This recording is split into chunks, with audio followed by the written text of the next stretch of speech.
corporativos, ahí están, pero ya no funcionan como un sistema que depende del presidente.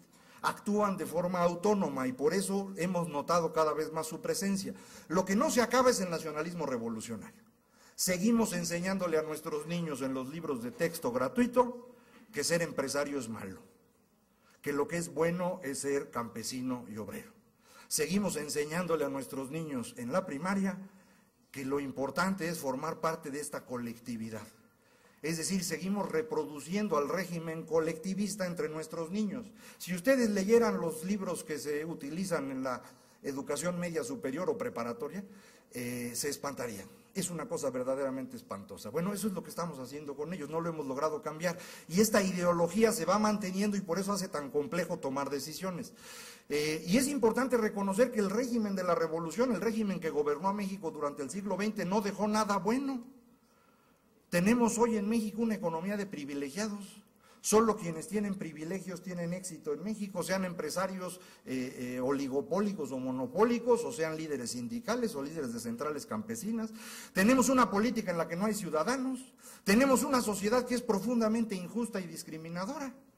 Pero fíjense, esto es lo que según el cuento era el porfiriato, ¿no?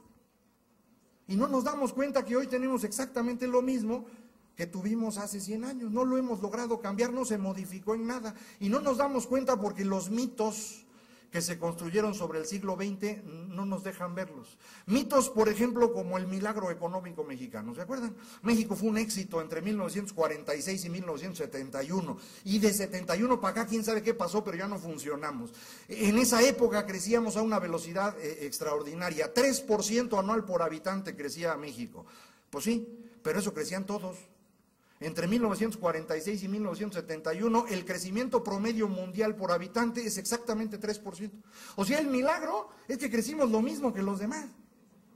Milagro Japón. Japón creció al 7.9% anual por habitante esos mismos 25 años. Esos son milagros. Nosotros no hicimos nada. Lo mismo que los demás. El otro gran cuento es el Seguro Social. El gran sistema de seguridad social que construyó México, que es una gran maravilla. Apenas últimamente se empezaron a dar cuenta que está quebrado el seguro. Pues es sorprendente que se hayan dado cuenta hasta ahorita. El seguro está quebrado desde el día de su fundación. El día que se fundó quebrado. Lo narra Ortiz Mena. Cuando van a construir el seguro social, van a averiguar a Europa cómo se hacen estas cosas de los sistemas de seguridad social, van a la OIT, les explican, hacen las cuentas, regresan, pues construyen la idea del seguro y van a ver al presidente Ávila Camacho, oiga, mire, va a estar así. Y entonces el presidente dice, oiga, ¿y por qué nada más aseguran al trabajador? Bueno, presidente, hicimos la cuenta y mire, para la cuota que están pagando, pues para eso alcanza. No, vamos a asegurar a toda la familia. Oiga, presidente, es que mire, la cuota no alcanza, pero vamos a hacerlo así, ya luego lo resolvemos. Nunca lo resolvieron. Entonces, desde el día 1 del Seguro Social, lo que pagamos de cuotas tiene que utilizarse para financiar el seguro de salud de la familia. Y entonces no se pudo guardar nunca un peso para pagar pensiones. Entonces, hoy todas las pensiones que pagamos tienen que salir de los impuestos. Y es una cantidad monumental. Porque en aquel entonces, pues, tenía razón Ávila Camacho. ¿Cuál es el problema con las pensiones? La edad de pensión es 65 años. La esperanza de vida es 47. Pues no se va a jubilar nadie, no te preocupes. Y así hizo la cuenta. Pues sí, el problema es que ahora no se mueren. Ahí están, miren. Cumplen 60, 70, 80, quieren comer 3 veces al día, quieren tener casa, es imposible. Y eso tenemos que pagarlo con los impuestos. Y ya es una cantidad importantísima, ¿eh? Prácticamente la mitad del IVA que pagamos se utiliza para financiar las pensiones. La mitad del IVA. Entonces, el asunto se complica. Finalmente, lo de desarrollo social. Los gobiernos de la revolución jamás gastaron en desarrollo social. El primer gobierno que gasta algo en desarrollo social es, sorprendentemente, el gobierno de Díaz Ordaz. El primer gobierno que tiene un programa contra la pobreza más o menos decente es el de Carlos Salinas de Gortari. Y los gobiernos que realmente han gastado en desarrollo social, no me lo van a creer, son los panistas, no los gobiernos de la revolución. Es una cosa sorprendente. Apláudanse ustedes, yo no tengo nada que ver. Para que lo puedan ver con más claridad, permítanme poner esta gráfica que creo que ilustra bien el asunto. Este es el ingreso por habitante en México desde 1900 hasta el 2008. La primera cosa importante es ver que para recuperar el ingreso por habitante que había en 1910, cuando se fue Porfirio, tuvimos que esperar hasta 1940. Es decir, durante 30 años el crecimiento económico en México fue exactamente cero. En 1940 empezamos a crecer. ¿Por qué crecimos? Pues primero porque llevábamos 30 años sin crecer, algún día había que crecer. Segundo, por esta línea que ven aquí, esta línea anaranjada que está ahí, son las hectáreas sembradas en México. La razón del crecimiento económico es que empezamos a sembrar un territorio que estaba desocupado. No había nadie, empezamos a ocupar ese terreno, vamos sembrando, va creciendo este país y si se fijan, la línea es prácticamente paralela. Ahí va creciendo el país conforme podemos sembrar más en México. En 1965 nos acabamos el terreno. De 1965 para acá no hemos logrado añadir una hectárea más porque ya no hay más hectáreas, se acabó el terreno. Hay 22 millones de hectáreas que se pueden sembrar en México de los 200 millones que tenemos. Así es problema geográfico, así es. En 1965 debió haber cambiado el sistema político y sobre todo económico de México.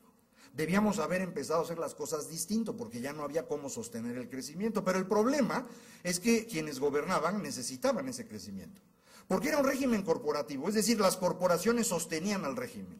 Para que lo sostuvieran, el régimen necesitaba repartirles prebendas a las corporaciones. Entonces necesitaba este crecimiento para poder mantenerse en el poder. Y entonces, para mantenerse en el poder, el régimen de la revolución decide que México crezca de forma artificial.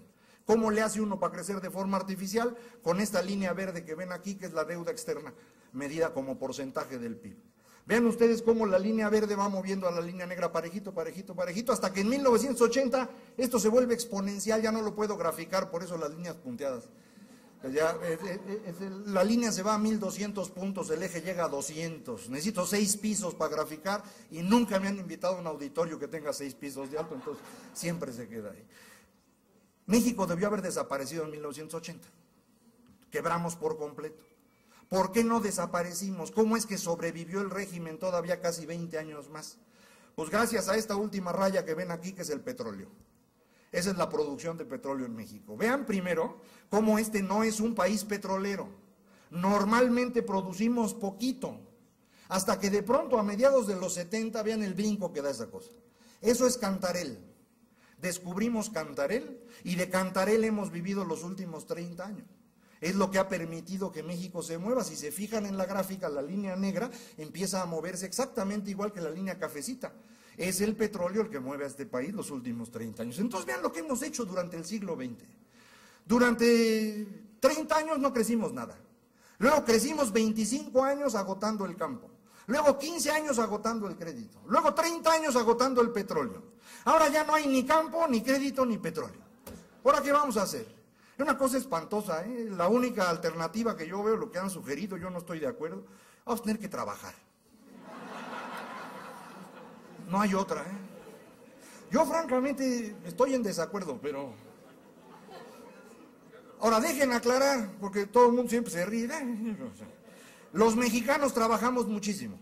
Acaban de salir unos datos de la Organización para la Cooperación y Desarrollo Económico hace 3 semanas que dicen que el país que más trabaja de toda esta organización, que son los 30 países más importantes del mundo, el país que más trabaja es México.